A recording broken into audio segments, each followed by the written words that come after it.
Hello dear students, are you able to see me? Has the class started?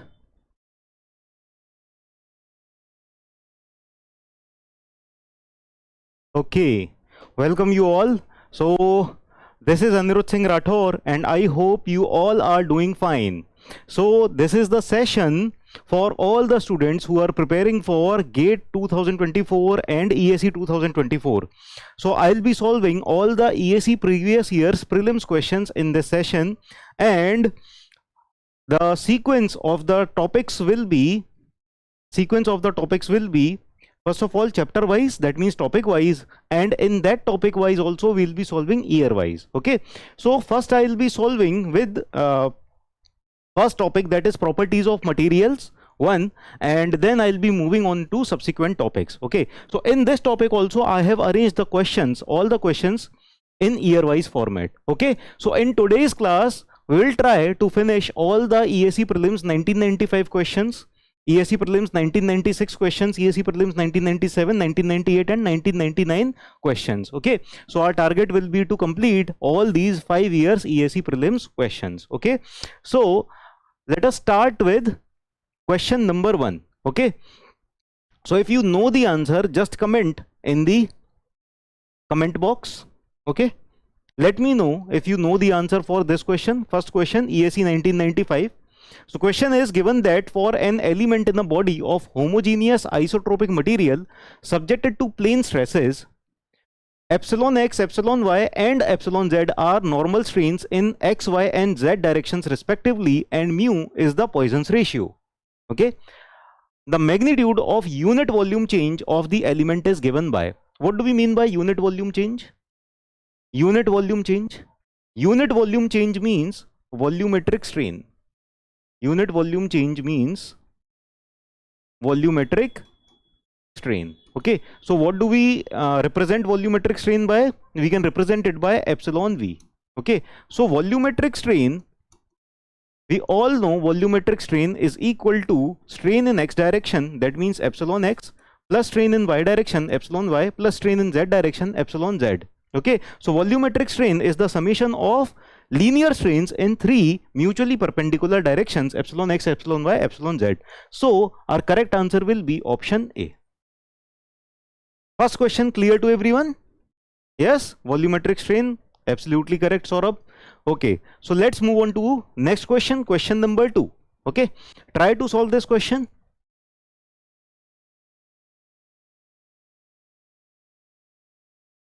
A solid metal bar of uniform diameter d, that means this bar is prismatic bar. Okay, diameter is not changing along the length, diameter is constant. Okay, so solid metal bar of uniform diameter d and length l is hung vertically from a ceiling. Okay, so we are having a ceiling and this bar is hung like this. Okay, it is attached to the ceiling here, and diameter d is constant, uniform throughout the length. Okay, vertically hung from a ceiling. If the density of the material of the bar is rho, this is the density, and the modulus of elasticity is E, then the total elongation of the bar due to its own weight. Okay, so total elongation delta due to own weight, delta self, how much will be equal to rho L square upon 2E. Okay, so this elongation is for prismatic bar. If we were having a cylindrical bar, conical bar. For conical bar, what would be the answer? For conical bar,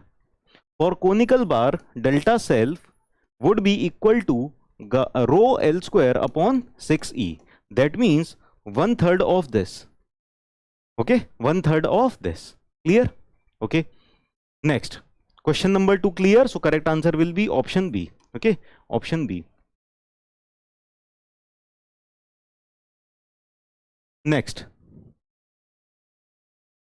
a rigid beam ABCD is hinged at D. Okay, so this beam ABCD is a rigid beam, it is hinged at D and supported by 2 springs at A and B. So this is a spring at A, this is spring at B. Okay, as shown in the given figure. The beam carries a vertical load P at C. So vertical load P is acting at point C. The stiffness of the spring at A is 2K So stiffness of this spring is 2K and that of B is K. So stiffness of spring at B is K. So K and 2K are the stiffnesses of these two springs. Okay, the ratio of forces of spring A and that of spring B is, okay, so ratio of forces we have to calculate. So let us say force in spring A, okay, when this load is acting in downward direction, when this load is, just forget about the springs for a moment, okay, when this force is acting in downward direction, what it will try to do, it will try to take this bar in the downward direction. Okay, now this bar is rigid bar. What does this mean that this bar is rigid? It simply means that it will not undergo any bending. So in this situation, this bar will not undergo any bending, it will remain straight. Okay, now point D is hinged, so free rotation about this point is possible. So about point D there will be free rotation and it will rotate like this. Okay, so earlier it was just a straight bar and after deflection also it will remain straight. Okay, so it will undergo deflection like this, it will undergo deflection like this. So here the deflection, let us say deflection is delta B and here deflection will be delta A. Okay, now delta A and delta B can be related with each other with the help of similar triangles. Okay, so this triangle and this triangle, this larger triangle, these triangles will be similar triangle. Okay, so these two triangles will be similar triangle. So let me draw the center line of the first bar. Okay, so this triangle, okay, and this larger triangle, these two triangles are similar triangles. Okay, so we can use concept of similar triangles to find the relation between delta A and delta B. Now how to find out the relation between force in spring A and force in spring B? So let us say force in spring A is PA and force in spring B, force carried by spring B, is PB. Okay, so when this load will try to deflect it in downward direction, these springs will get stretched and they will try to pull this bar in the upward direction. Okay, so forces will be in upward direction. Now force in spring will be equal to K into delta. Okay, so PA will be equal to KA into delta A and PB will be equal to KB into delta B. We have to find out the ratio. So PA upon PB will be equal to KA upon KB into delta A upon delta B. Delta A upon delta B. Is it clear till now? Everything is clear till now? Any doubt? Okay, now Ka upon Kb is already given. Ratio of the stiffness of spring A is 2K and that of B is K. So that means Ka upon Kb is how much? It is already given that Ka upon Kb is 2. Now we have to find out delta A upon delta B. How to find out delta A upon delta B? This can be found out using similar triangles. So delta A divided by this whole length. What is this length? 3A. Delta A upon 3A will be equal to delta B upon, what is this length? This is delta B and this length will be 2A. Okay, so delta A upon delta B will be equal to 3 by 2. 3 by 2. So let us put delta A upon delta B is equal to 3 by 2 here. So it will be 3 by 2. So 2 and 2 will cancel out. We'll get the answer 3. So PA upon PB will be equal to 3. Is it clear? So correct answer will be option C. Any doubt? No doubt? Okay, clear? Okay. So I hope you are also solving simultaneously. Okay, just not relying on me. Okay, you are also solving. Then you will be getting the most benefit. Okay. So let's move on to next question. Next question, stress strain curve of an ideally plastic material. Stress strain curve of an ideally plastic material. What will be the stress strain curve of an ideally plastic material? See, this will be the stress strain curve of an elastoplastic material. This stress strain curve will be for elastoplastic material or elastic plastic material. This will be the stress strain curve for brittle material because post elastic strain is very less. Okay, so this will be for brittle material. This will be for rigid plastic, we can call it as rigid plastic, or perfectly plastic material. Perfectly plastic material. And this will be a ductile material. This will be a ductile material. Post elastic strain is very high, or plastic strain is very high. Okay, so ideally plastic material or perfectly plastic material will be this. Okay, this will be the stress strain curve of a perfectly plastic material. Correct answer will be option C. Clear? Yes. Hello Sagar, how are you? Okay, next question. A steel cube of volume 8000 cc. So steel cube volume is given as 8000 cc, subjected to all round stress 1330 kg per centimeter square. Bulk modulus of the material is 1.33 into 10 to the power 6 kg per centimeter cube. Volumetric change delta V is asked. Okay, so calculate yourself first. First try to calculate yourself. Which formula will use? Bulk modulus K. Bulk modulus K is given as what? All round stress divided by volumetric strain. Hello Nishant. So all round stress divided by volumetric strain. What is the all round stress given by? Okay, just let us simplify a little bit more. So volumetric strain will be change in volume divided by original volume. Okay, so what we have to find out? Volumetric change. So we have to calculate delta V.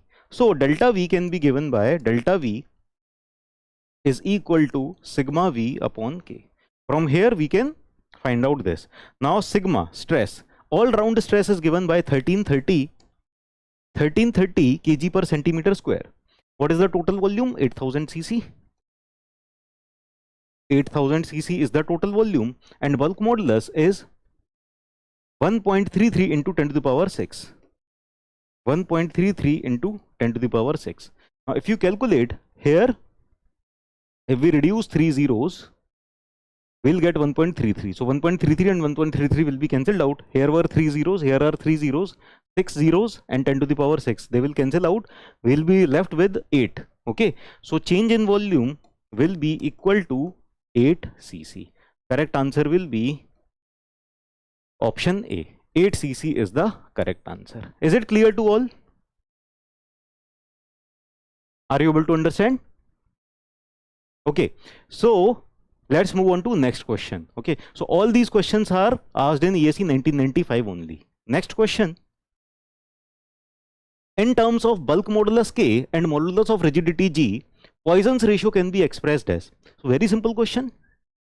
Just the relationship between elastic constants. Okay. Directly they have asked relationship between elastic constants. Okay. So I have already told you in class repeatedly that these relationships are very important. So what are all the four relationships? E is equal to 2G, 1 plus mu.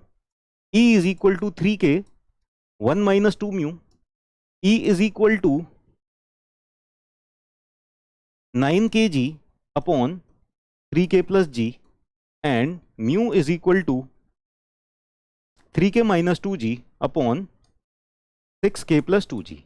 So these are the four relationships. Out of this, bulk modulus and modulus of rigidity are given and Poisson's ratio is asked. So this formula is asked. Directly they have asked this formula. So 3K minus 2G upon 6K plus 2G. Correct answer will be option C.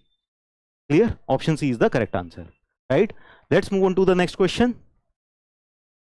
Two bars, one of material A and other of material B of same length are tightly secured between two unyielding walls. Okay, so let us say we are having two unyielding walls like this. We are having two unyielding walls like this. This is the first wall, okay, and this is the second wall. These are the two unyielding walls. They are not yielding. Okay, then we are having material A, bar of material A like this, and then we are having bar of material B like this. Okay, so these two bar are fixed between these two unyielding walls.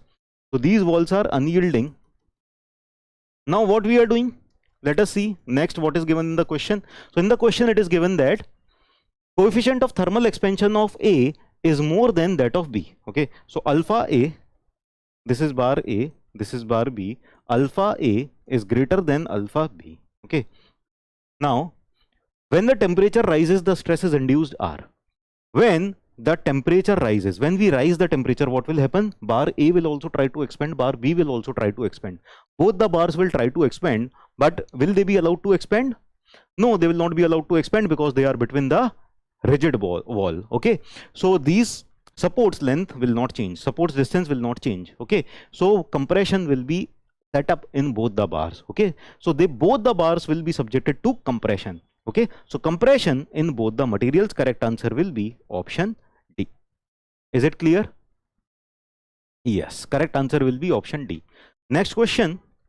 Now this is good question. This is a little bit difficult question. Okay, let us try to solve it.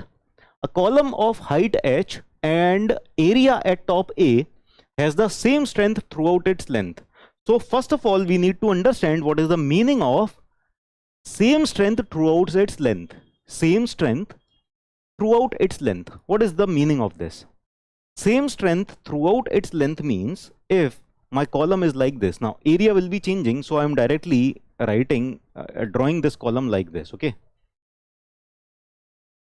this will not be a prismatic column. Okay, so column is like this. Let us say column is like this.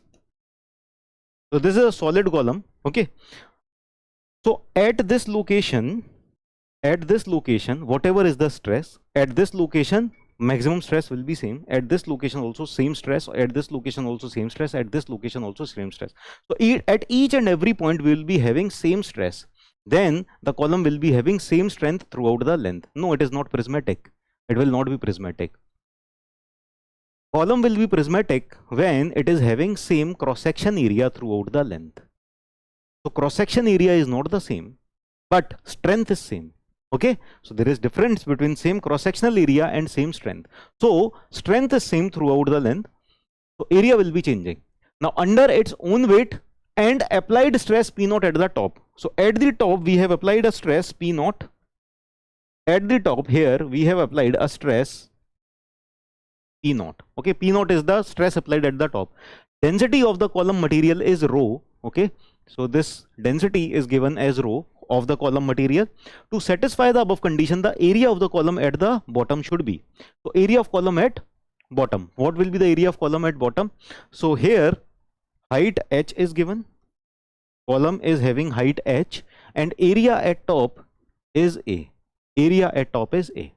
Now here to solve this question, we have to consider some area at a distance y from the top. Okay, so at distance y from the top, I am considering an area here.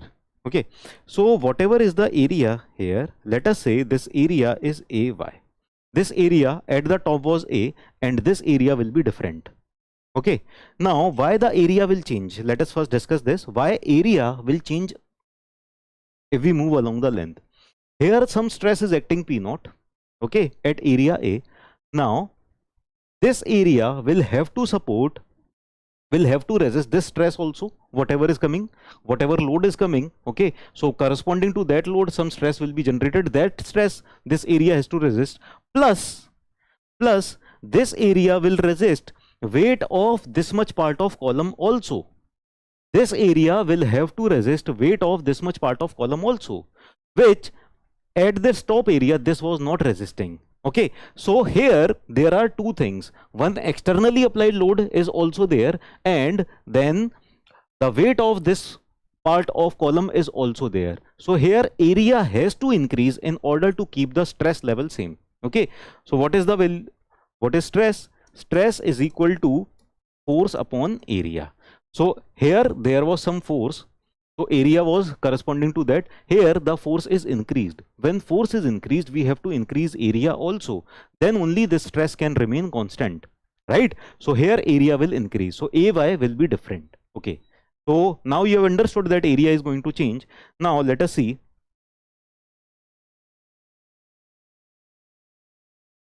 So we have considered that from top at distance y we are having cross sectional area ay. Now there is some rate at which this area must be changing. Okay, so let us say at distance dy from this very small distance we have taken dy, very small, minute distance, very small distance. At distance dy from here, a little bit area will be increasing. Okay, so it will not be same as ay, some area will be increasing. So let us say this area will be ay plus day, ay plus day. This much area is increased in this length. Now let us consider weight of this. Let us consider this separately. This much part separately I am considering. Let us draw it separately. Okay, so here I can consider for very small distance now I can consider that this is almost straight. This will become almost straight. Okay, so here how much stress is acting here? How much stress? P naught stress. P naught stress. Okay, what is the area? Ay. So total force will be P naught into ay. Yes or no? For same strength throughout its length, the stress everywhere will be same. Stress, maximum stress that will be coming everywhere will be same. So here also P naught stress will be there. Here also P naught stress will be there. So at this location, area is ay. Here area is ay. So total load in the downward direction will be P naught ay. Okay. Now here stress will be P naught. So it will be resisting. It will be resisting P naught into area will be ay plus day. And let us consider weight of this part as dw. Okay, now in order to maintain the equilibrium we will have an equation summation fy equal to 0. Yes or no? In order to maintain the equilibrium, summation fy will be equal to 0. Now if we do summation fy equal to 0, total downward load P naught ay plus dw will be equal to P naught ay plus day. Correct or not? Correct or not? If I do summation fy equal to 0, will I be getting this equation? Yes or no? Yes? Are you able to understand? Any doubt till now in any step? Are you facing any problem, even smallest of the problem in any of the step? You can ask me. And if there is no problem, I shall proceed. Okay. So if I do summation fy equal to 0, I'll be getting this equation. Now P naught ay and P naught ay will cancel out. I'll be getting dw will be equal to P naught into day. Day is representing small change in area in this distance. Whatever is the small change in area, whatever is the small increment in area, that is day in this distance. Okay, dw is weight of this much part. Okay, now I have got dw is equal to what? P naught day. Okay, P naught day.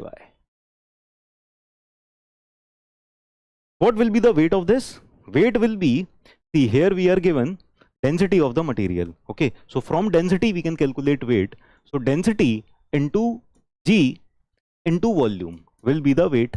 Yes. Okay, so mass density into g into volume, this will be the weight. Okay, that will be equal to P naught day. Okay, now rho g into volume will be average cross sectional area into dy. Okay, so for very small element we can consider that this is linear and there will be very slight increase in the area. Okay, so increase in the area will be very small, so I can consider that average area is ay only.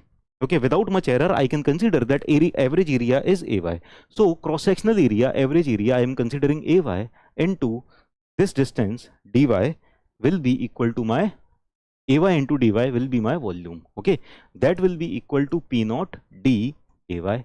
So ay I can take below this. So rho g dy will be equal to P naught d ay divided by ay. Okay, now what I'll do, I'll integrate both of them. So dy is this length. I have to integrate dy from here to here for entire column. So the range of y will be from 0 to h. Range of y will be from 0 to h, and range of ay will be from a, this is already given, from a to area at bottom. So area at bottom, let us consider this as a b. Okay, so it will be from a to a. Okay, so integration of dy will be y, so rho g y, and integration limits are 0 to h. Here day upon ay, day upon ay will be ln ay, natural log ay, area at y, and integration limits are from a to ab, from a to ab. These are the integration limits. Now what we'll do? Now rho gh, this will be rho gh, and this will be p naught ln ab minus ln a.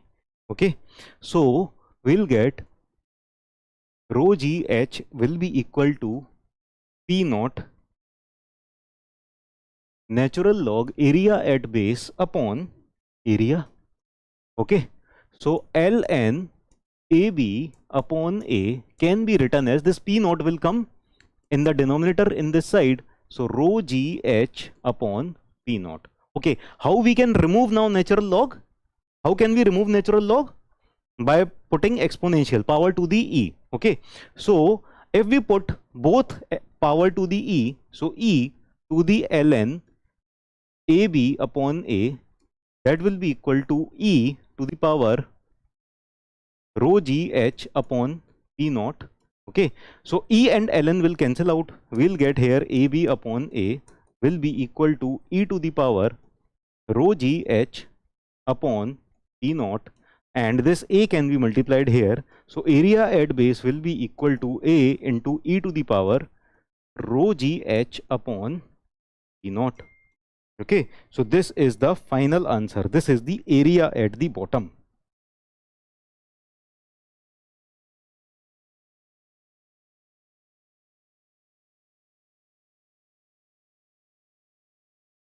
This is the final answer.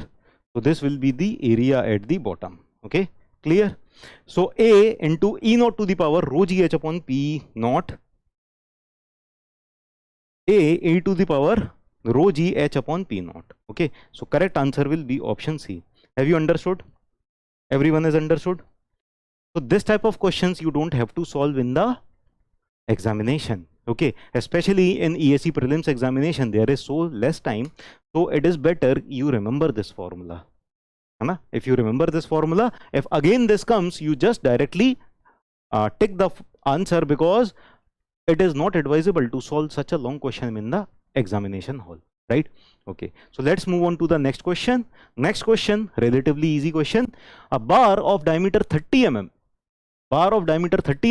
is subjected to a tensile load such that the measured extension on a gauge length of 200 mm is 0.09 mm and change in diameter is 0.0045 mm. So what we are doing here, this is the bar, okay, and I am applying a tension force. So when I have applied the tension force, it has undergone some elongation and some reduction in diameter. So diameter is reduced and length is increased. Okay, diameter is reduced and length is increased. So original diameter was 30 mm. Change in diameter is given as 0.0045 mm. 0.0045 mm. Original length, gauge length 200 mm. 200 mm.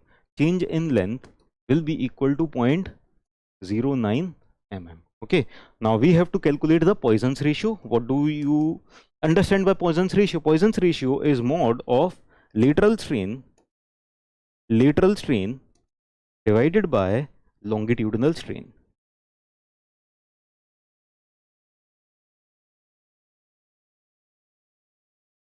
Lateral strain. What is the lateral strain? Change in diameter divided by original diameter. change in diameter divided by original diameter. Okay, and what do we mean by longitudinal strain? Longitudinal strain is change in length by original length. So original length will come above and change in length will go below. Okay, mod of this. Now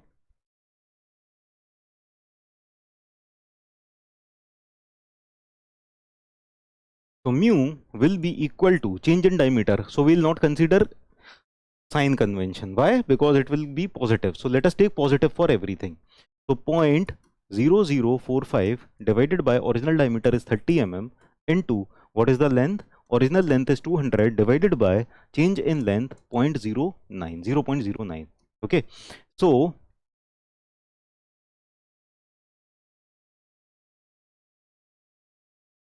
this will be 0.0045 into 200. So 2 zeros will be gone. 0.45 into 2. 0.45 into 2 will be 0.9. 0.9. Okay, 30. So here we will be getting 3 into 0.9. So 0.9 and 0.9 will cancel out. Mu is 1 by 3. Mu will be 1 by 3. Correct answer will be option B. Option B is the correct answer. Now I want to ask why you people are not involved. Why you are not giving any answers? These are numerical questions. Okay, so you should be involved in the answer. Okay, just comment your answer. Okay, even if it is correct, even if it is wrong, just get involved. Okay, then you will be getting maximum benefit. Even if it is wrong, then you will know the right answer. Okay, just don't be spectators. Okay, get involved. Now next question: when a mild steel specimen fails in a torsion test fracture.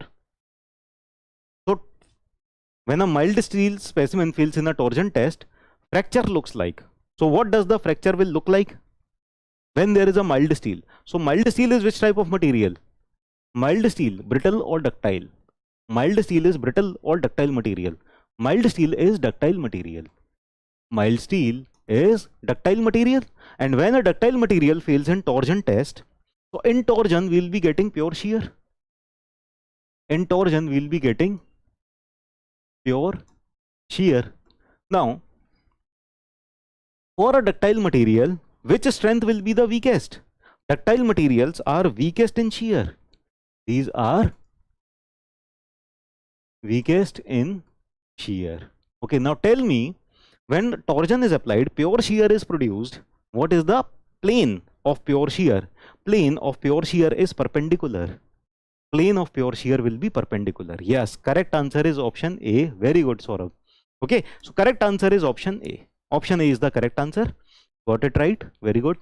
Next question. Next question, a 2 meter long bar of uniform section 50 mm square. Okay, so cross sectional area A is 50 mm square.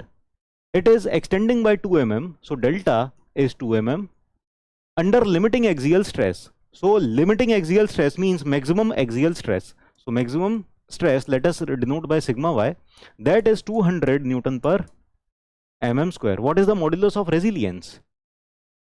How to calculate the modulus of resilience? Mu r. Okay, so modulus of resilience, not mu r, it is u r, small u r. Okay, so small u r, modulus of resilience will be equal to strain energy per unit volume. Strain energy stored in the material per unit volume of the material. Okay, so we can represent it by half P delta. Half P delta, right? Now we can represent it also by half sigma y into epsilon, half P delta upon volume. So half P delta will be total strain energy, and if we divide by volume, so it will become strain energy per unit volume. Or we can represent it by sigma y into epsilon y. Okay, or we can represent it also like this, sigma y square upon 2e. So these are all the formulae. Yes, these are all the formulae for modulus of resilience. Now which formula we should use? Here Young's modulus is not given. Okay, Young's modulus is not given. We are given extension is given and stress is given. So we'll consider sigma y formula, but we will not consider E formula. Okay, so what formula we'll use? We'll use this. Okay, so u r modulus of resilience will be equal to sigma y into epsilon y by 2. Sigma y is given as what? 200 Newton per mm square. So 200 Newton per mm square. What is the strain in y direction? Strain in y will be change in length divided by the original length. Okay, change in length divided by the original length. Change in length is 2 mm. Original length is 2 meters. Let us convert that into mm. So it will become 2000 mm and we'll do half of it. So 2, 2, 2, 2. All will cancel out. All 2's will cancel out. Here we are having 2 zeros. Here we are having 3 zeros in denominator. So in numerator 2 zeros, in denominator only 2 zeros. So we'll be getting 0.1 units as the answer. 0.1 units. This is the modulus of resilience. Is it clear? Any doubt? So correct answer will be option A. Correct answer will be option A. Let's move on to the next question. Question: the stress level below which a material has high probability of not failing under reversal of stress. Okay, so main thing is reversal of stress. So when there is reversal of stress, even if we are providing unlimited number of stress reversals, the material is not failing. What is that stress level? So that stress level is called as endurance limit. So it can be found out by drawing SN curve.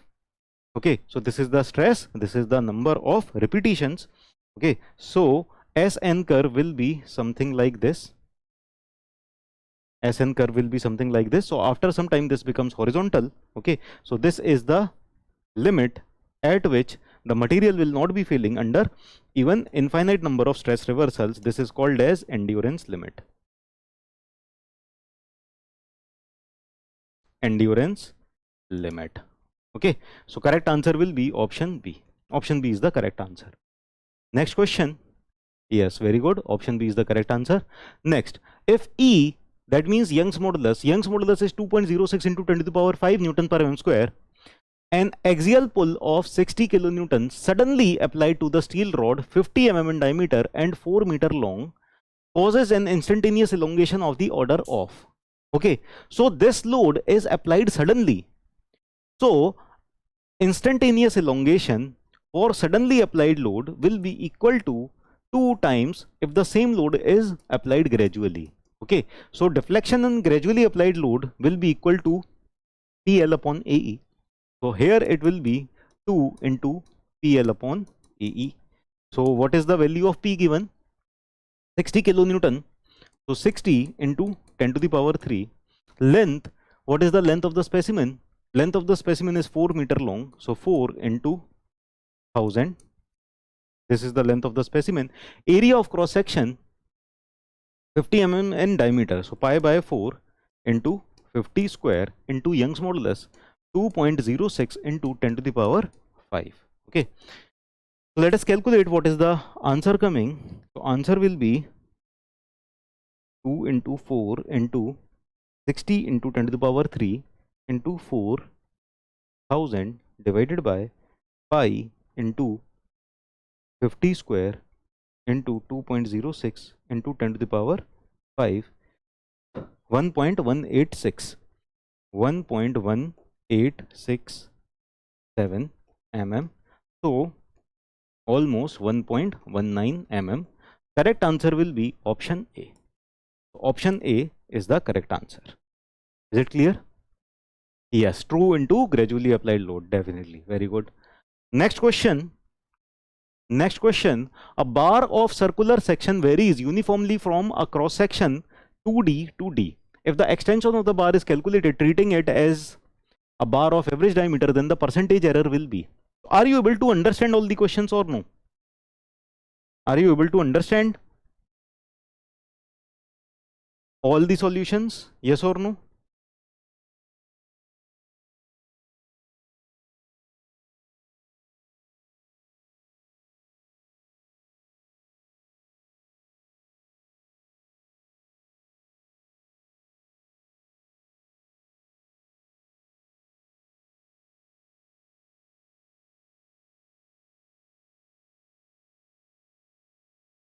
So here I am having a tapering bar. Okay, so circular cross section is there, this bar is tapering. Here the diameter is D. the diameter is d at this location, and at this location the diameter is 2d. So diameter is changing from d to 2d gradually, and a length of L, length is not given, okay. Anyways, so what is given? If I treat this bar as actual, okay, in actual, what will be the elongation under the force? And if I treat this bar of average diameter, okay, so average diameter will be somewhat in between whatever diameter is given, okay. So average diameter will be like this, okay. So let us say if this is the average diameter, the bar will be prismatic bar.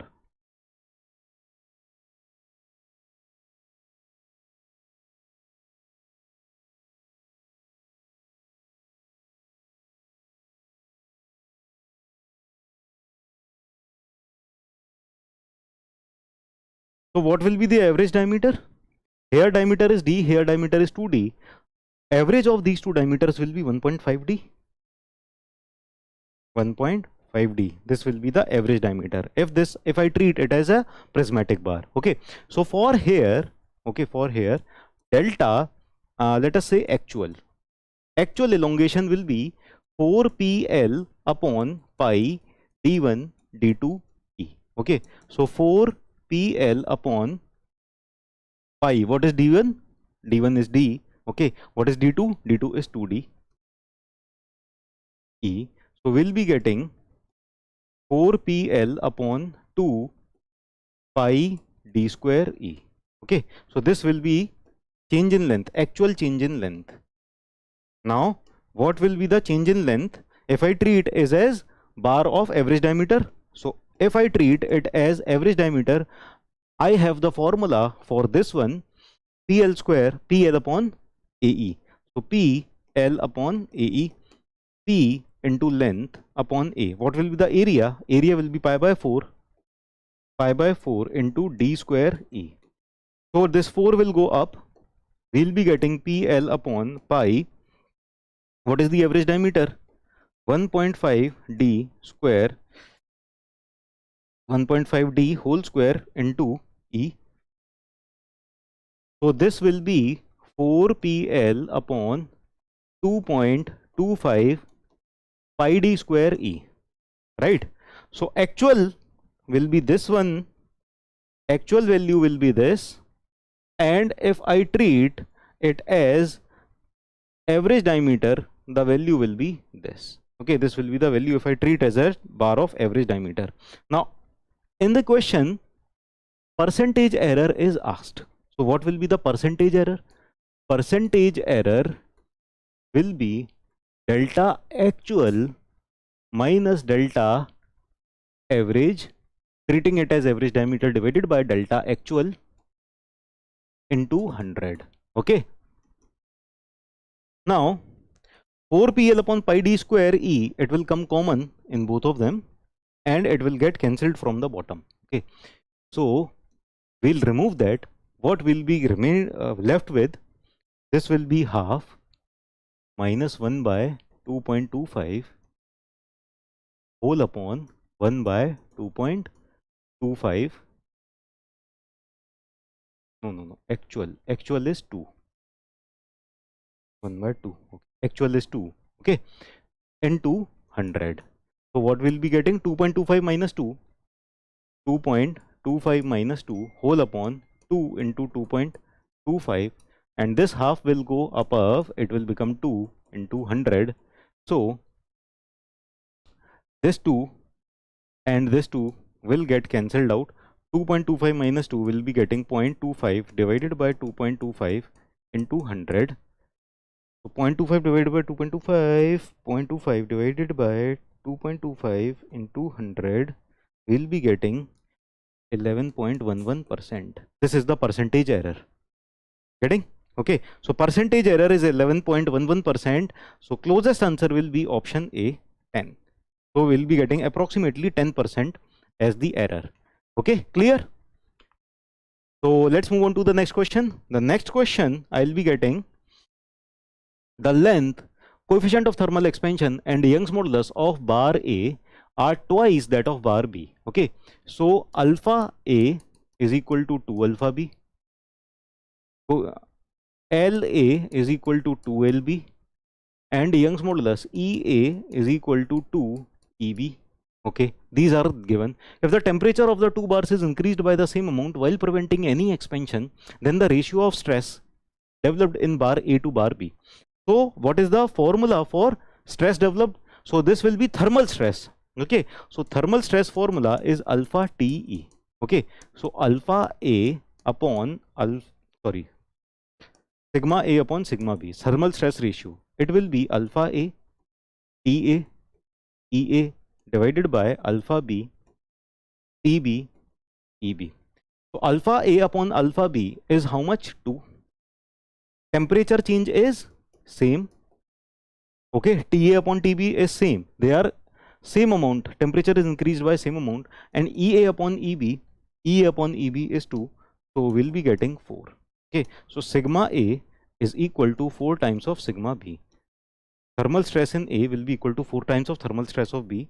Correct answer will be option B. Is it clear?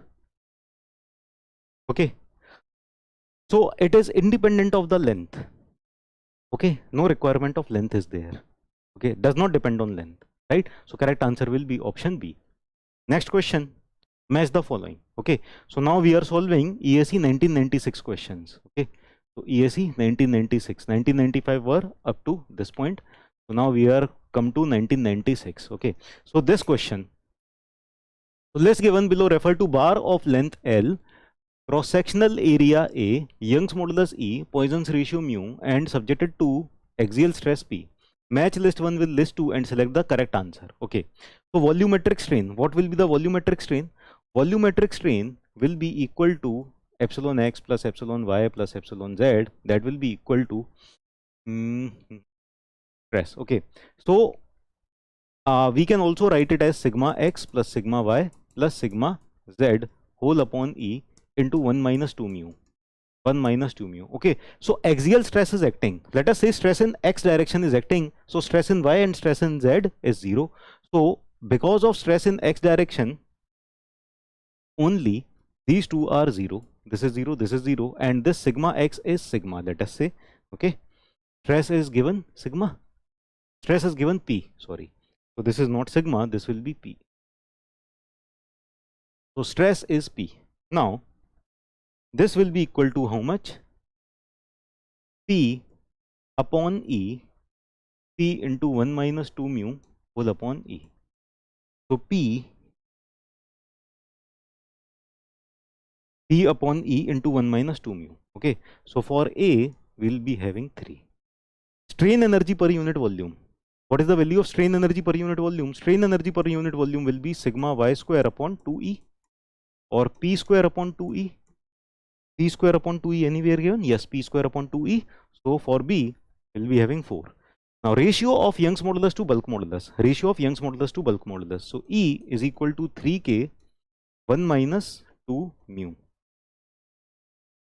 So ratio of Young's modulus to bulk modulus. So E upon K is equal to 3 1 minus 2 mu. 3 times 1 minus 2 mu. So 2. And for last one, it will be 1. Okay, so 3421 will be the correct answer. 3421 will be the correct answer. Correct answer will be option A. Clear? Right? Correct answer will be option A. Let's move on to next question.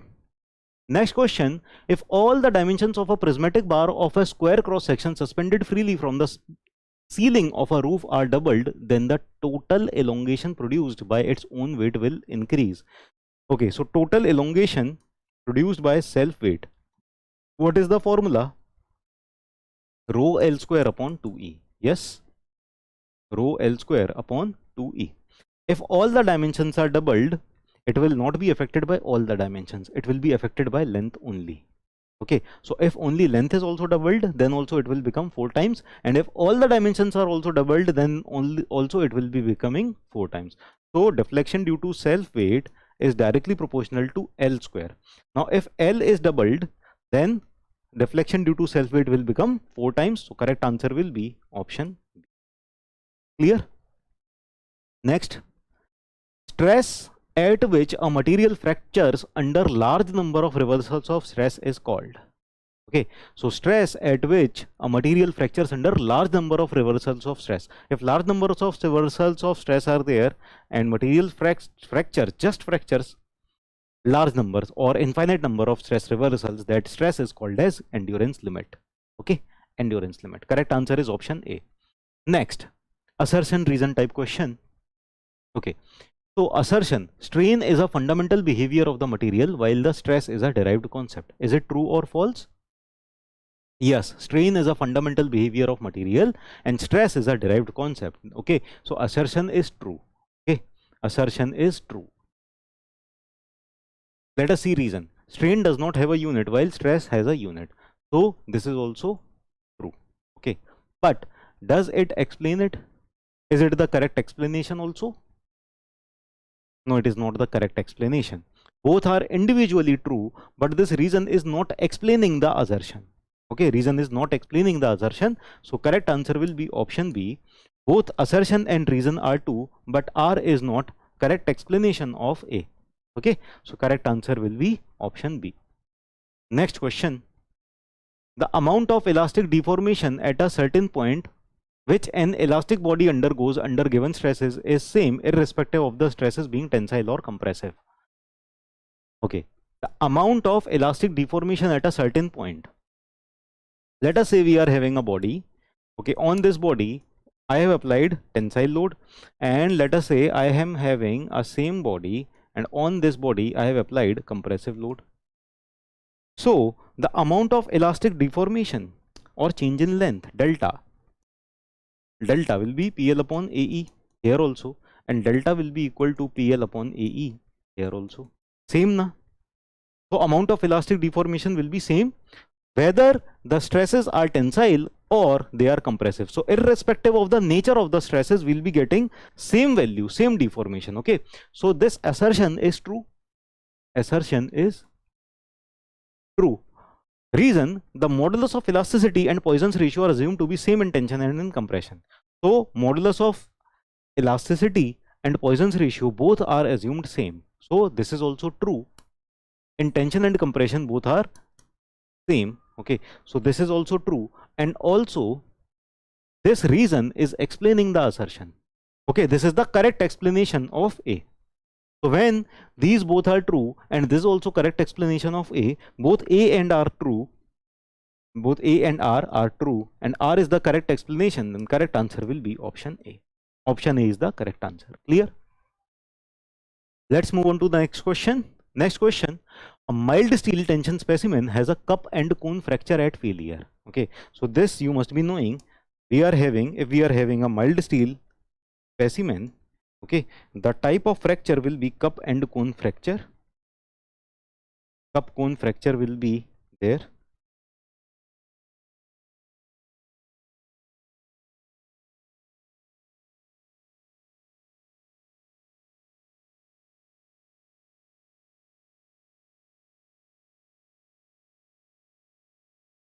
Cup cone fracture. So suddenly the area will be reducing very much. Area will be reduced too much,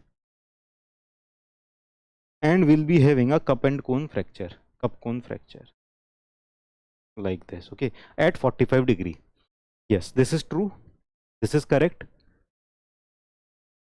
True. Mild steel is weak in shear and failure of the specimen in shear takes place at 45 degree to the direction. Yes, this is also true, and this is correct explanation also. So correct answer will be option A. Both assertion and reason are true and R is the correct explanation. So correct answer will be option A. Yes, very good. Next question. A round steel bar of overall length 40 centimeter consists of two equal portions of 20 centimeter each and having diameters of 10 centimeter and 8 centimeter respectively. Okay, so a round steel specimen having two portions. Okay, so this is a round steel specimen. It is having two portions.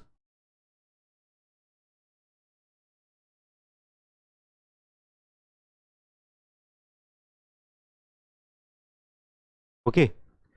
Overall length is 40 centimeter. This length is 20 centimeter. This length is 20 centimeter. Having diameters of 10 centimeter and 8 centimeter respectively. So this is 10 centimeter diameter. This is 8 centimeter diameter. Okay. So diameters are this. Take Young's modulus as 2 into 10 to the power 6 kg per centimeter square. If the rod is subjected to a tensile load of 10 tons. Okay. 10 ton here. 10 ton here. Okay. So equal and opposite 10 ton. The rod is subjected to tensile load of 10 tons. The elongation in centimeter will be given by. So elongation will be equal to let us say this is the first bar, this is the second part. Okay. So if we calculate elongation of first part and elongation of second part, add both of them, we will be getting total elongation. So delta will be equal to delta 1 plus delta 2. So P will be same, length will be same, E will be same. Okay. 1 upon A1 plus 1 upon A2. This will be the answer. So P 10 tons. 10 tons. 10 tons means 10 into 1000 kgs. Okay. So this is the load. Length is 20 centimeter for each part. So 20 centimeter divided by Young's modulus. Young's modulus is 2 into 10 to the power 6 kg per centimeter square. Okay. Length is 20 centimeter. Now 1 upon A1. What is the value of A1? Pi by 4 d square. Pi by 4 into d square. Diameter square is 100 centimeter square. Here 1 upon pi by 4 into 8, it is a 64 centimeter square.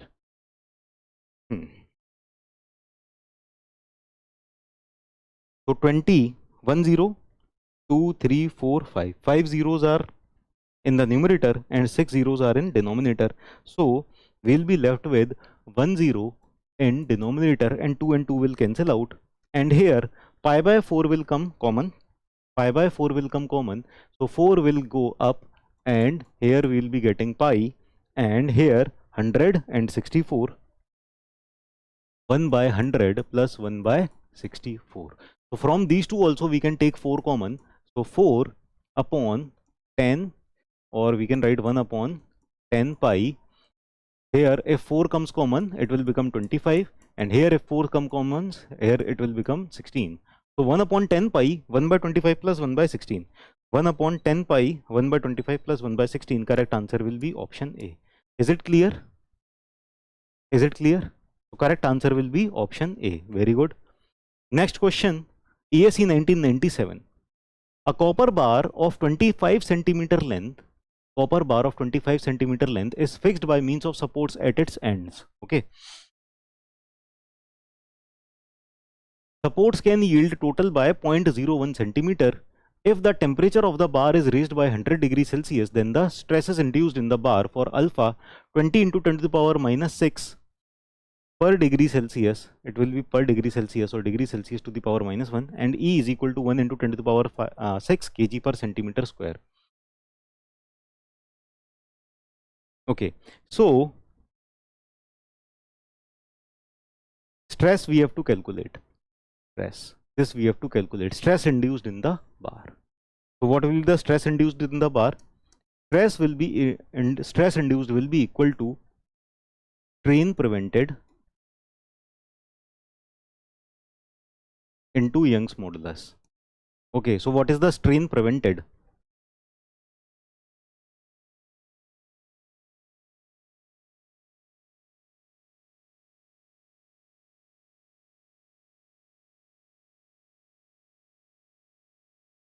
So total strain that it will undergo will be L alpha T divided by L. This will be the strain that it can undergo, and the strain that is allowed is 0.01 centimeter. So let us say this is let us say we represent it by delta dash. So minus delta dash into E. This is the strain prevented. So alpha T, what is the value of L, and L will cancel out. Alpha T, what is the value of alpha? Alpha is 20 into 10 to the power minus 6. Minus delta dash is, sorry, temperature rise also we have to multiply. Temperature rise is 100 degrees Celsius. So into 100 minus 0.01. 0.01 centimeter. Okay, so delta dash by length we have to do. What is the length? 25 centimeter. 0.01 centimeter divided by 25 centimeter. Okay, this is the strain prevented into Young's modulus. What is the Young's modulus?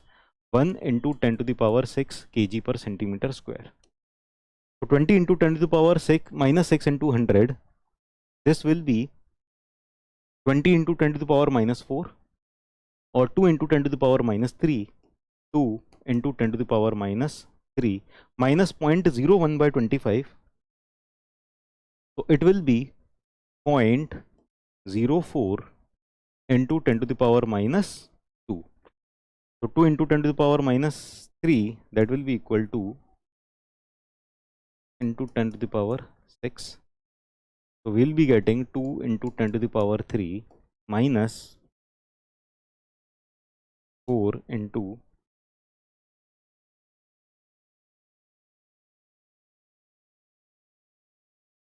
10 to the power 2.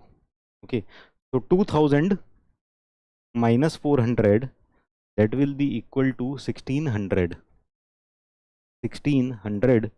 kg per centimeter square. 1600 kg per centimeter square will be the correct answer. So correct answer will be option D.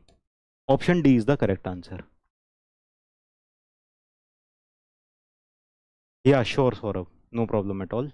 Okay, you can go now. So this is the question. Next question: a given material has Young's modulus E, modulus of rigidity G, and Poisson's ratio 0.25. The ratio of Young's modulus to modulus of rigidity of this material is, okay, so given material has Young's modulus E, modulus of rigidity G, Poisson's ratio 0.25, ratio of Young's modulus to modulus of rigidity. So E is equal to 2G 1 plus mu. So E upon G will be equal to 2 into 1 plus mu. So 2 into 1 plus 0.25.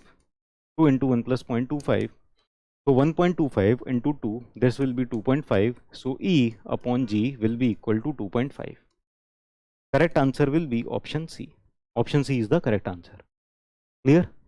Next question: a prismatic bar of uniform cross-sectional area of 5 centimeter square. Okay, so we are having a prismatic bar of uniform cross-sectional area 5 centimeter square. Okay, subjected to axial loads as shown in the given figure. Portion BC is subjected to, okay, so this much part, what is the axial stress in this part? So in order to calculate the axial stress in portion BC, what I have to do, first of all I have to calculate what is the force in this part. Oh, okay, so in order to calculate the force in portion BC, let us take a cross section. Okay, now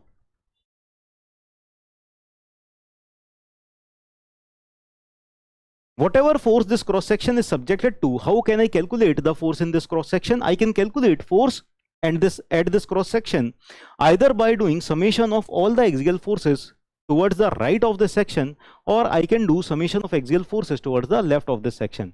From both the ways, from both the sides, I will be getting same forces. Okay, so 10,000 kg will be giving me tension force. It is going away from the section, and 5,000 kg is towards the section. So if I do summation of all the forces towards the right of the section, I am getting 5,000 kg tensile, 5,000 kg tensile forces. If I am doing summation towards the right, let us see from left. So this 3,000 kg is also giving me tensile because it is away from the section, and 2,000 kg is also away from the section. When both these are away from the section, they both will be creating a tensile force. Okay, internal tensile force will be created, so they both will be added. So from here also I can check, I am getting 5,000 kg tensile force. Okay, now if I want to calculate the stress, stress will be equal to load per unit area. What is the load? 5,000 kg, area is given as 5 centimeter square, 5 centimeter square. So I will be getting 1000 kg per centimeter square, 1000 kg per centimeter square, 1000 kg per centimeter square tension. Correct answer will be option C. Clear? Correct answer will be option C. Next question: Next question. So is this question clear to all of you? Any doubt? Very simple question. We have to just calculate the stress. First we have to calculate the load in portion BC, and then divided by the cross sectional area will be getting stress. Okay. Next question.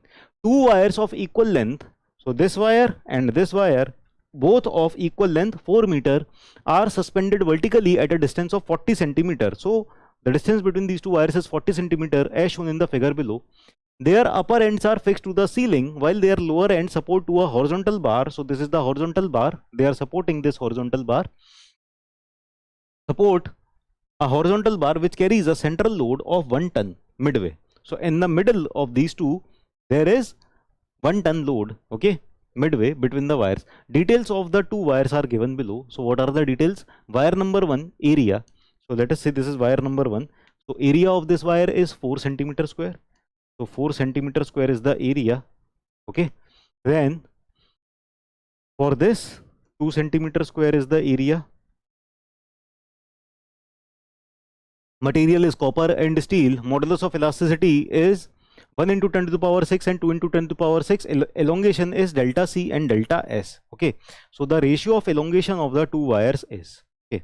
Now let us say force in this wire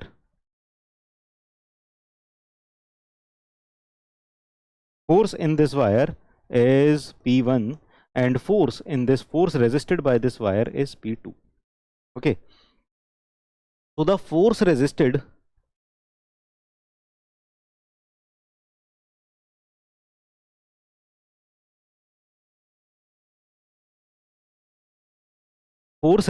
by these wires are P1 and P2. Okay.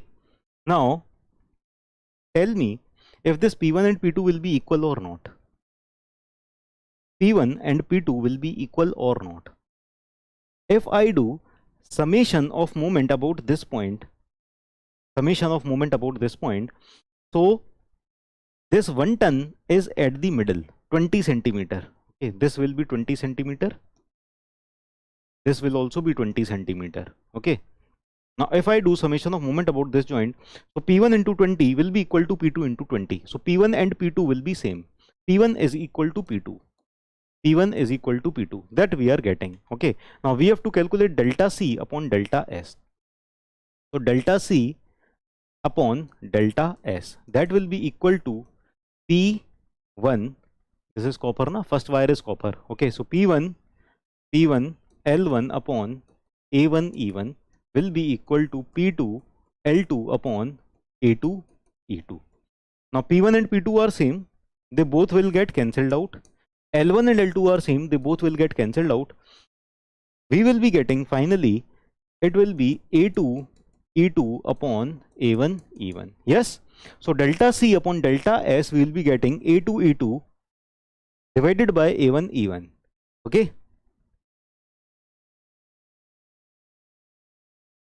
So what will be the A2? A2 is 2. E2 is 2 into 10 to the power 6. What will be the A1? A1 is 4. E1 is 1 into 10 to the power 6. What we are getting? These both will get cancelled out. I'll be getting 1. So delta C upon delta S, I'll be getting as 1. So correct answer will be option D. Is it clear? Correct answer will be option D. Is it clear? Any doubt? You are getting mechanical as well as civil in NIT Agartala. Please suggest good option. NIT Agartala, you are for BTech or MTech? So delta C upon delta S we are getting as 1. Is it clear? Next, if A be the area of cross section of a bar, the gauge length for the measurement of the ductility will be. Okay, so this is in IS code. In IS code it is given as 5.65 into A to the power half. Okay, so correct answer will be option A. So gauge length will be given as this. This much will be the gauge length. Okay, clear? BTech or MTech, Shivam? Now match list 1 with list 2 and select the correct answer using the codes given below the list.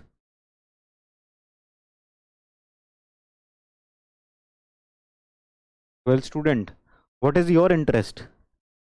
Do you like civil engineering or mechanical engineering?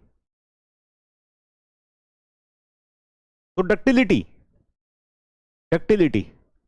Post elastic strain is very high, or strain at the time of failure is very high. Let us see. Failure without warning, drawn permanently over great changes of shape without rupture. Yes, correct answer is for ductility, I'll be getting 2. Okay, brittleness, failure without warning. Yes, 1. Tenacity is high tensile strength. 4. Toughness is absorption of energy at high stress without rupture. Okay, so if a material is having high toughness, it will be able to store a lot of strain energy without failure. Okay, so correct answer will be 2143. So 2143, correct answer will be option D. Option D is the correct answer.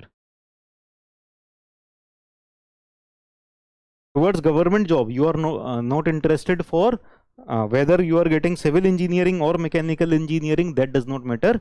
Government job matters. Then both are good. And if you want more options in public sectors, then you can go for mechanical engineering. If you want more options for state examinations, like state engineering services and engineering services, central engineering services, then you can go for civil engineering. But if you want to do job in public sector organization like BARC, DRDO, NTPC, NPCIL, okay, then you can go for mechanical engineering. Okay, so which one of the following pairs is not correctly matched? Okay, find out which one of the following pairs is not correctly matched. So viscoelastic material, small plastic zone material, strain hardening material, stiffening effect felt at some age or felt at some stage. Orthotropic material, different properties in 3 perpendicular directions. Yes, isotropic material, same physical properties in all the directions at a point. Okay, so these are correct. This is correctly matched, correct. This is correctly matched, correct. This is correct, correctly matched. Okay, so viscoelastic material, small plastic zone material. Small plastic zone material is brittle material. Brittle material. Okay, this is not viscoelastic, so correct answer will be option A. Okay, not correctly matched. Next,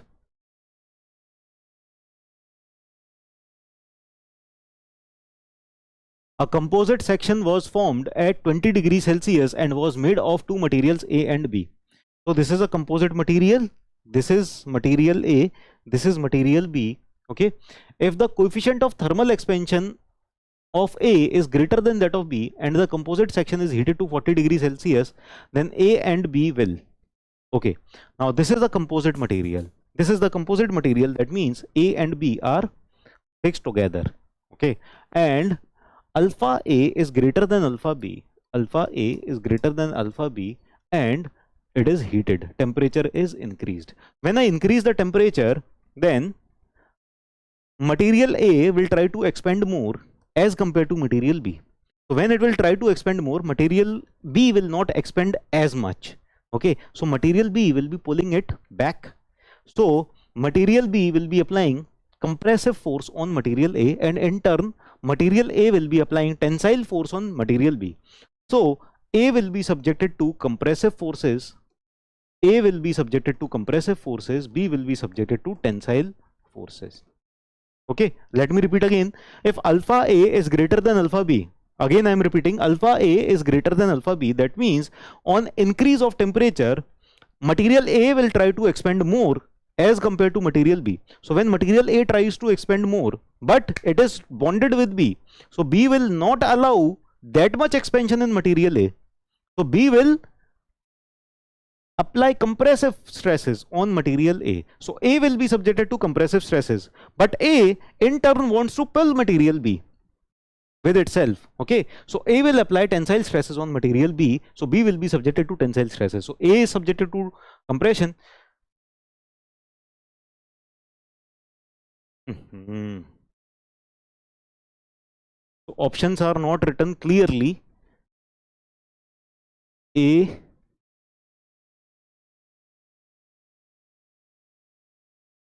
A will be in tension and B in compression respectively.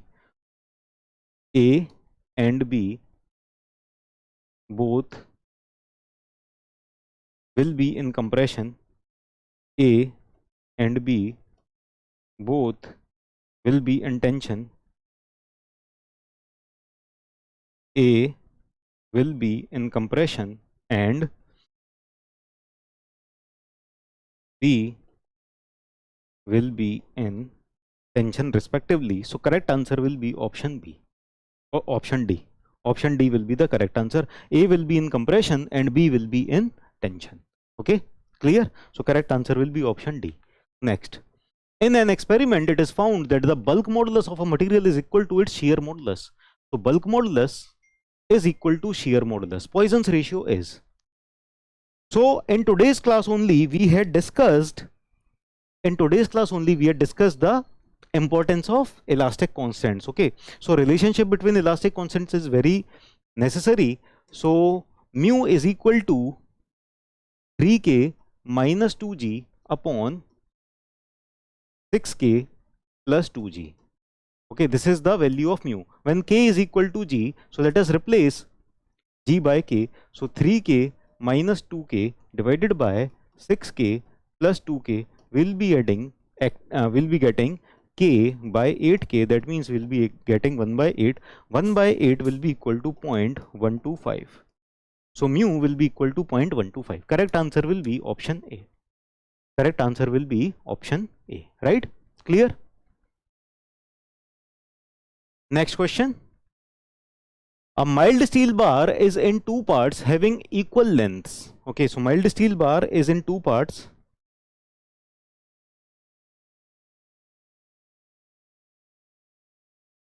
having equal lengths. Okay, so mild steel bar will be having two parts equal lengths. Cross section of part 1 is double that of part 2. Okay, so cross section of 1 is double that of part 2. If the bar carries an axial load P, then the ratio of elongation in part 1 to part 2 is. Okay, so axial load is same in both the parts. Length is also same, I think. Yes, two parts having equal length. So this length and this length are same. Area here, area is 2a. Here area is a. Okay. Axial load P, ratio of elongation. So delta 1 upon delta 2. We have to calculate. So P1 L1 upon A1 E1 divided by delta 2 will be equal to P2 L2 upon A2 E2. So force will be P and P same force cancelled out, length will be same cancelled out. Okay, so we'll be getting A2 E2 upon A1 E1. So A2, this A2 will be half of A1, so we'll be getting half. And Young's modulus, mild steel bar, Young's modulus is same, so Young's modulus will also be cancelled out, we'll be getting half only. Okay, so Young's modulus is also same. So correct answer will be half. Correct answer will be option C. Option C is the correct answer. Clear? Any doubt?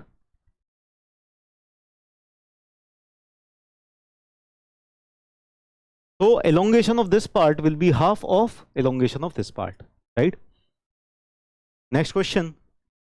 Assertion reason. A bar tapers from a diameter of D1 to a diameter of D2 over its length L and is subjected to a tensile force P. If the extension is calculated based on treating it as a bar of average diameter, the calculated extension will be more than the actual extension. The actual extension will be how much? Actual extension will be 4PL upon 2 pi d square E. 2 pi 4PL upon pi d1 d2 E. Okay, right. And delta average diameter, if I take it as average diameter, I'll be getting 4PL upon pi d1 plus d2 by 4 E whole square. So if I calculate like this, it will be difficult to understand. But if I take one diameter double of the other diameter, I'll be getting, if d2 is equal to 2d1, d1 is equal to d and d2 is equal to 2d, then I'll be getting 4pl upon 2 pi d square e, and here I'll be getting 4pl upon 2.25 pi d square e. So which one is greater? Which one is greater? If I treat it as average diameter, then I'll be getting less elongation. है? If I'm treating by actual, what is the actual extension? So actual extension will be less than the calculated extension. Okay, the actual extension of bar is given by this. Okay, so reason is correct. Please don't treating as bar of average diameter. The calculated extension will be more. No, calculated extension will be less. This calculated extension, okay, will be less. This is less than this. So calculated extension, this is less than the actual extension. Okay, so assertion is wrong, reason is correct. So assertion is false, but R is true. Correct answer will be option D. Is it clear? Correct answer is option D.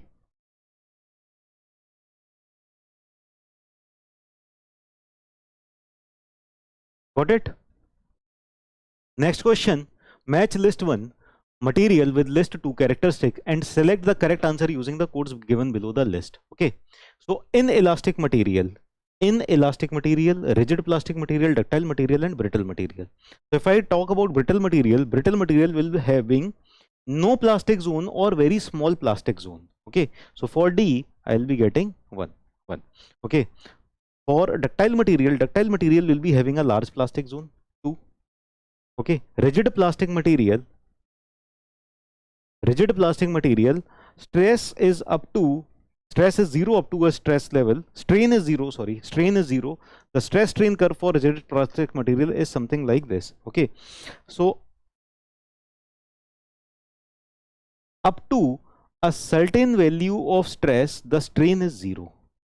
Then suddenly the strain start increasing at constant stress. Okay, so strain is 0 up to a stress level and then stress remains constant. Okay, so strain is 0 up to a certain stress level and then stress remains constant after that. Okay, so rigid plastic material 4, and inelastic material. Inelastic means plastic material, strain is not recovered after unloading, so strain will not be recovered. In elastic material, what will happen? In elastic material, strain will be recovered after unloading, and when the material is inelastic, that means strain will not be recovered. Okay, so 3, 4, 2, 1.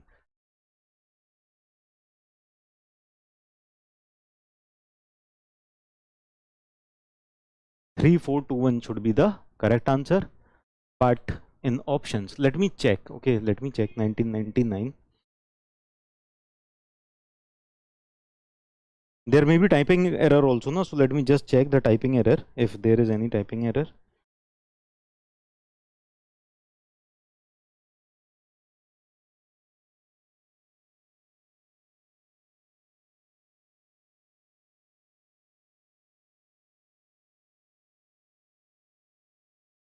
Three, 4, 2, 1. 1, 4, 2, 1. They have written 1, 4, 2, 1. It is actually 3, 4, 2, 1. This is actually 3, 4, 2, 1. Okay.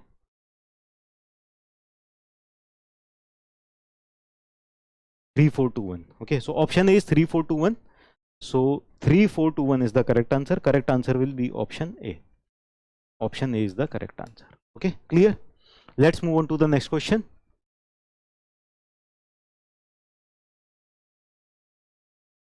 Match list 1 property with list 2 characteristic and select the correct answer using the codes given below the list. Okay, so fatigue. What is the meaning of fatigue? Fatigue is decreased resistance of material to repeated reversals of stress. Okay, so when I am providing repeated reversals of stress, the resistance of the material is decreasing, okay, or strength of the material is decreasing. So fatigue to creep. Material continues to deform with time under sustained loading. So creep, yes, correct is 1. Plasticity. Plasticity is material continues to deform with further increase in stress. Okay, so that is plasticity.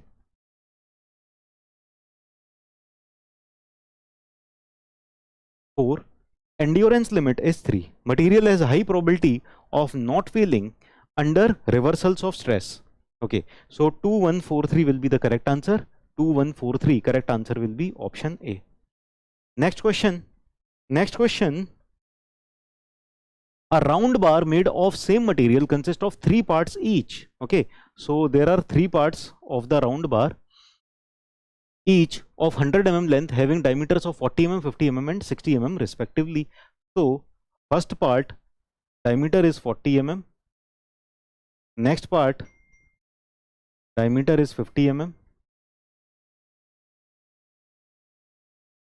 and last part diameter is 60 mm.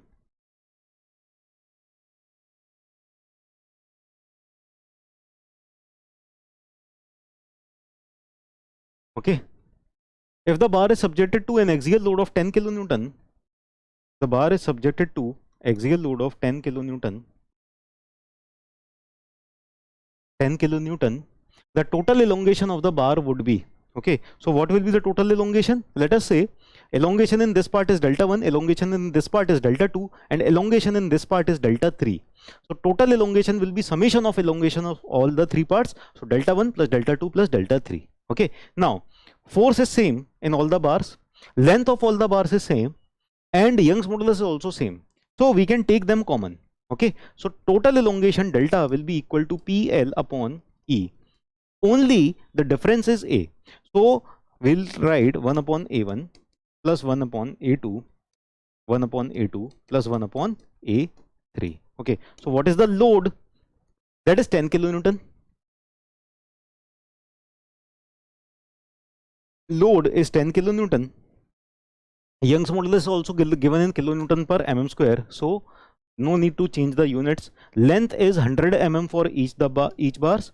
Length is 100 mm, and E, no value is given, so just like that we'll write. Okay, so here diameter is 40, here diameter is 50, here diameter is 60. So area 1 will be pi by 4 into 40 square plus area 2 will be pi by 4 into 50 square.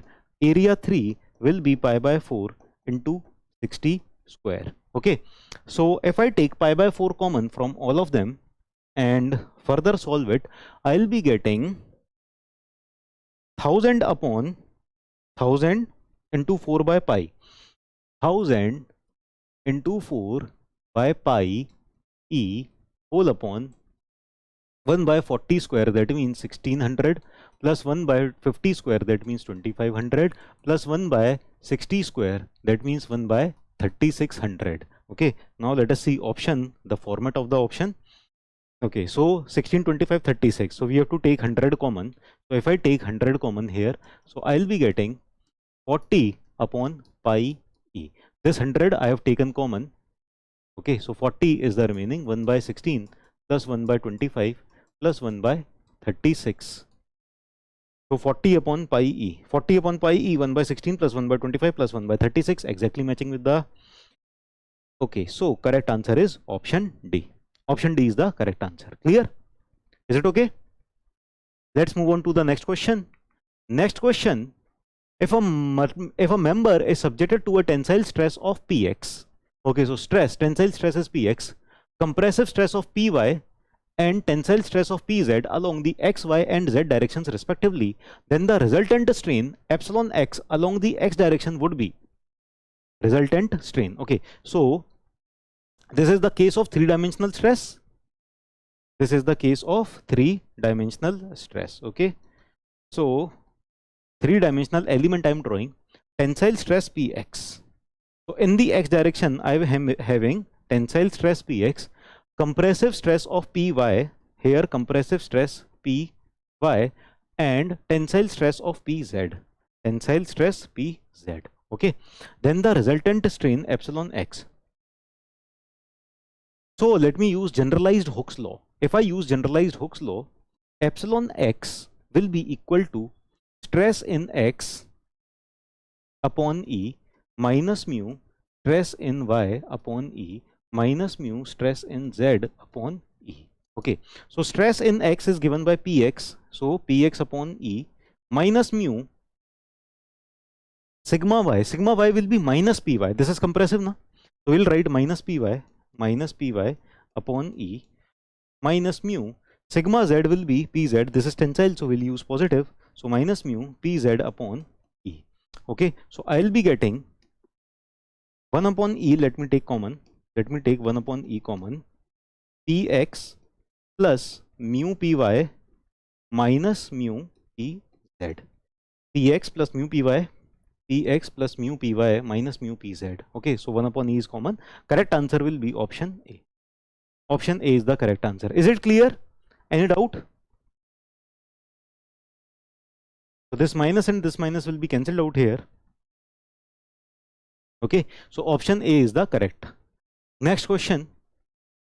A cylindrical bar of 20 mm diameter. So I am having a cylindrical bar of 20 mm diameter.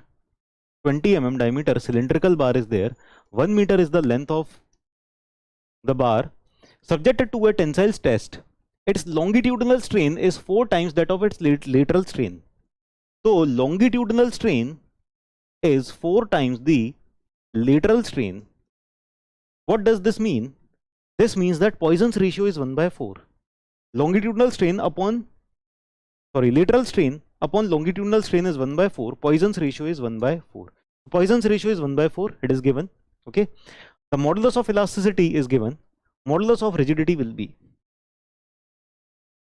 So again, relationship between elastic constants. What is the relationship between elastic constants? E is equal to 2G 1 plus mu. Okay. E is given. Mu is given. We have to find out G. So G is equal to E upon 2 1 plus mu. What is the value of Young's modulus? 2 into 10 to the power 5. So Young's modulus is given as 2 into 10 to the power 5 Newton per mm square or megapascal divided by 2 into 1 plus mu, 1 plus 0.25. So we'll be getting 10 to the power 5 divided by 1.25. So 80 into 10 to the power 4 divided by 1.25. 80 by 1.25 will be not 80.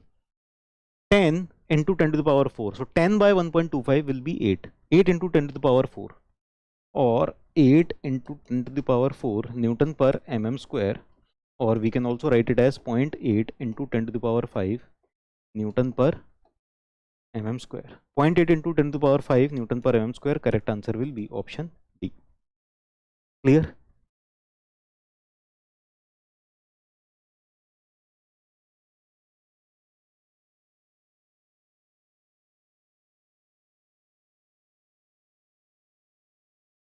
Next question. In a tensile test on a specimen, true stress in the specimen is more than the nominal stress. In a tensile test, so when we are considering tensile test, area of cross section, true area of cross section will be greater than the nominal area or less than the nominal area? True area will be greater than the nominal area or less than the nominal area. So true area will be less than the nominal area. Okay. What will be the true stress?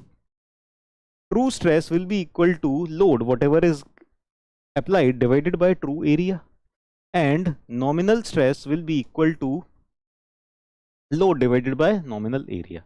Now I know that this true area is less than the nominal area, so true stress will be higher. This area is less, this area is more. Okay, so true stress will be higher and nominal stress will be lower. Okay, so in a tensile test on a specimen, true stress in the specimen is more than the nominal stress. This is correct. This is true. True. Grip of universal testing machine introduces stress concentrations. This is also true. This is also true, but it is not the correct explanation. In universal testing machine, what will happen at the location where that universal testing machine is gripping the specimen, at that location there will be stress concentration. So both are true. Both are true. Okay. but it is not the correct explanation. So correct answer will be option B. Option B is the correct answer. Okay. So in tension test, true stress will be more than the nominal stress. Clear? Correct answer will be option B. Next question. A mild steel tension specimen subjected to an axial load fails along a surface. Mild steel tension specimen. Mild steel tension specimen. Yes. So if a mild steel is subjected to a tensile specimen, it will fail by cup and cone failure.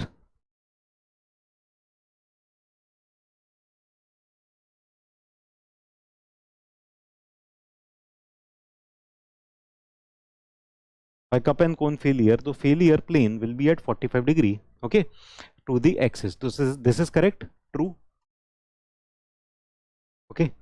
Now mild steel is weaker in shear than in tension, and the place of maximum shear is at 45 degree. Yes, this is also true, and it is the correct explanation. This is true and correct explanation. It is explaining it. So assertion and reason both are true, and reason is the correct explanation. So correct answer will be option A, right? So these are all the questions. So we have solved all the ESE prelims question of 5 years, 1995, 1996, 1997, 1998 and 1999. So these 5 years ESE prelims questions of chapter 1 only. We are on chapter 1 only, okay. So for chapter 1, 5 years, we true area, repeat. Just a minute. Okay, just a minute, okay. So when I am applying tension, okay, what will happen? When I am applying tension, what will happen? The length will increase and area will reduce. Yes or no? Length will increase and area will reduce. So true area will be less than the nominal area. Nominal area means whatever the area was at starting, that is the nominal area. Okay. Before the application of tension or before the starting of the test, the area was nominal area, and now when I have applied tensile loading, what is happening? The length is increasing but area is decreasing. So this is the true area that is represented by this neon green light. Okay, this is the true area and this is the nominal area. So you can see just by this figure which is greater. True area is less than the nominal area, right? Clear? Any doubt? Yes. Okay.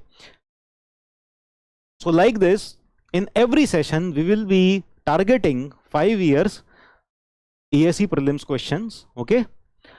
So today's class is over and let's meet in the next class. Tomorrow is the next class. Tomorrow at the same time at 9 PM to 10:30 PM we will be meeting, and I hope you liked the session. I hope you liked the PYQs of strength of materials. We'll see you in the next class. Bye bye. Take care.